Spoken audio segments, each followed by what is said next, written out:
So, update mga kadiskarte sa aking tatlong piglet. So, ito po yung isa. Ito po yung ihid kung tawagin dito sa amin, ano. So, magaling na po siya at malakas na din po siya kumain. Yung nagkaroon ito ng sakit.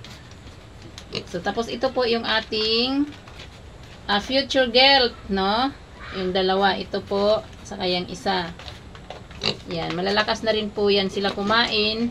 So, ngayon po ay 2 weeks na po sila. Simula nung winalay natin sa Mama Pig. Hello! Hello! So, sila po ay pre-Startex pa din po ang pagkain nila. At nakaubos na po sila ng 6.5 kilo na pre-Startex. 2 weeks na po sila. Tag 60 po ang kilo ng pre-Startex times 6.5. No, bali 390. Talaga. So, nakaubos na po sila ng 390 pesos na feeds sa 2 weeks. So, yan po. Yan po. Ito po yung ating future girl. So, wala pa po tayong pangalan nito. Hello. So, ito po yung ating, ito po ay fattening lang po natin ito. Nakasurvive po siya. Malakas na rin po yan siya kumain. Hello. Gutom na? Gutom na mga palangga? Ayan. Gutom na ang palangga. So, wait lang po, no? Magpapakain na po tayo. Lilinisan po muna natin yung kulungan po nila. So, dito po yung kainan nila at doon po yung tubigan. So, maglilinis po muna tayo at magpapakain na po tayo. Kasi ngayon po ay hapon na. Gutom na po itong mga alaga natin. Hello! So, wait lang po. Babalik po ako. Aray. Gutom na po. Gutom na. Aray, nangangagat na. Dik.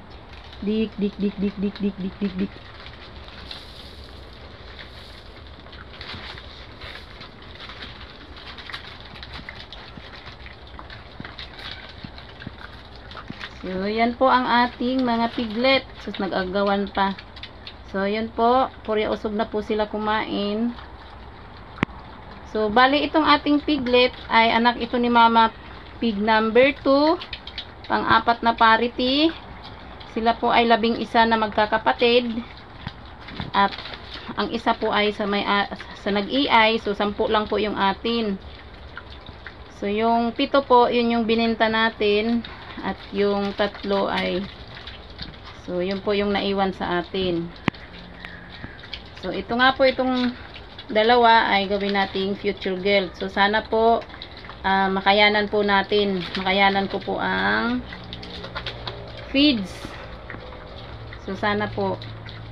So, ito pong isa, patining lang po natin yan. Kasi po, yan ay lalaki.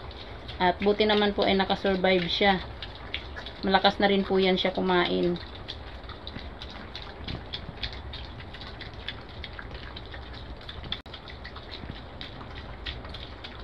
So, yun po yung kainan nila dyan. Tapos, ayun po yung tubigan nila po doon.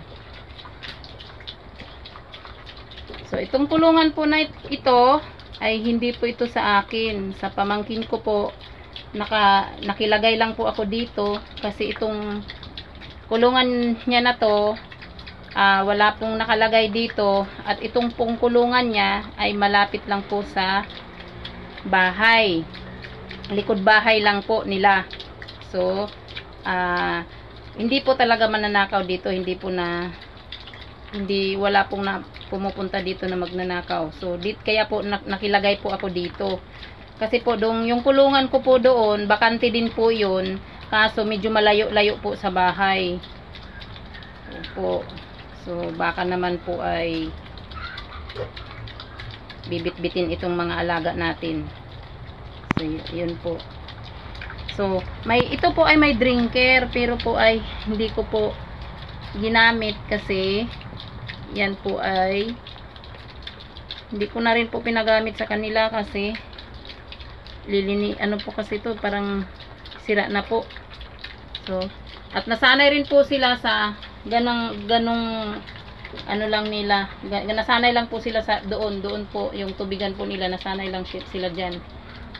So kaya hindi na po natin pinaayos yung drinker, no, pig drinker, kasi nasanay sila doon sa ganyan lang po yung tubigan nila.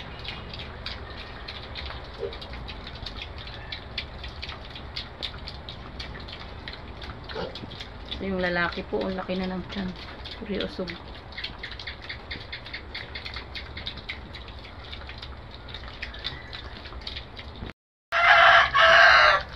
So, ubos na po yung pagkain nila. Dadagdagan po natin ng isang takal. Kaya kukulang pa po yan. Kumakain pa po sila. Yan. Okay, kain. Uy. Uy, ikaw. Malalakas na po sila kumain, seryoso. So yun po, tapos na po kumain yung dalawa. Yung dalawang babae. Yung isang lalaki po, ayan, nagsisimot pa talaga siya. So yung isa bumalik. So, laki na po ng tiyan ng isa, yung maliit. Malakas na rin po yan kumain. Tingnan niyo po yung tiyan niya, seryoso. So, sinaid niya po talaga yung pagkain. Samantala yung dalawa dito, gagala na. Yung isang lalaki, seryoso kumain, oh.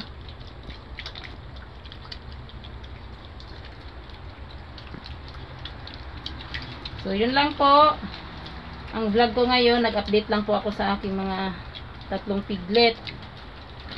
So, sa hindi pa po nakasubscribe, please po subscribe na. Sa nag-subscribe na po, maraming salamat po sa inyong suporta po. God bless po. Bye-bye. Happy farming po.